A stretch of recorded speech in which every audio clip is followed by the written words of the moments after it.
নমস্কার, কেমন আছেন আপনারা সবাই? আশা করছি আপনারা সকলে খুব ভালো আছেন এবং সুস্থ আছেন। গতকাল রাত থেকে প্রচণ্ড বৃষ্টি শুরু হয়েছে আর তার সাথে দিচ্ছে ঝোড়ো হাওয়া। এখন সকাল 6টা বাজে, দেখুন মেঘ একদম ভার করে এসছে আর টিপ টিপ করে সমানে বৃষ্টি হয়েই যাচ্ছে, দেখেছেন? মনে হচ্ছিল গ্রীষ্মকাল চলে এসেছে, কারণ যা গরম পড়েছিল। তারপর দেখি না, ঘুরে ফিরে আবার শীত এসে হাজির। সকাল সকাল আমাদের রান্না প্রায় হয়ে এসছে। এদিকে হয়েছে গাজর আলু বিট ভাজা, উচ্ছে আলু ভাজা, আর এদিকে এখনও চলছে, এটা হচ্ছে ফলুই মাছের তরকারি, কাঁচা কলা দিয়ে আলু দিয়ে পাতলা করে একটা তরকারি করা হচ্ছে। আর এদিকে হচ্ছে ভাত। জানলাটা দিয়ে প্রচণ্ড হাওয়া আসছে জানেন, তাই বন্ধ করে দিলাম। রোদ বৃষ্টি ঝড় যাই হোক না কেন, কাজে তো যেতেই হবে।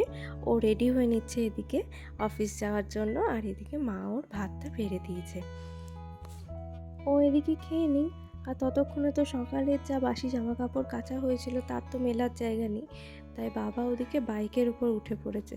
তারটা উঁচু তো, তাই ওদিকে মিলে দিচ্ছে।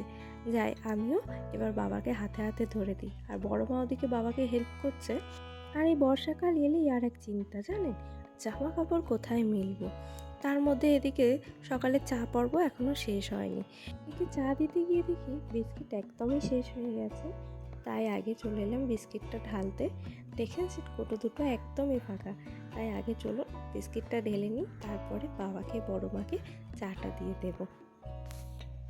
সমানই বৃষ্টিটা পড়ে যাচ্ছে জানেন, কিন্তু ছোটোবেলার কথাটা মনে করে দেখুন, ঠিক স্কুল যাওয়ার সময় বৃষ্টি কিন্তু ছেড়ে যেত, কিন্তু এখন দেখুন সমানেই বৃষ্টি পড়ে যাচ্ছে।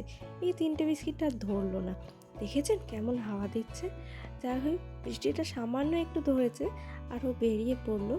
দেখুন কী রকম হাওয়া দিচ্ছে, এই ঝোড়ো হাওয়াটা মানে এখন তো মোটেই ভালো লাগছে না, প্রচণ্ড শীত করছে।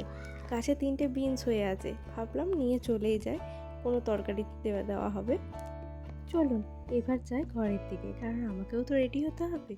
এই যে আমি একদম রেডি হয়ে গেছি। আকাশটা দেখুন এখনও কি ঘোর করে আছে, মনে হচ্ছে মুষলধারে বৃষ্টি নামবে। তার আগে আমি আমার গন্তব্যে পৌঁছে গেলেই হয়।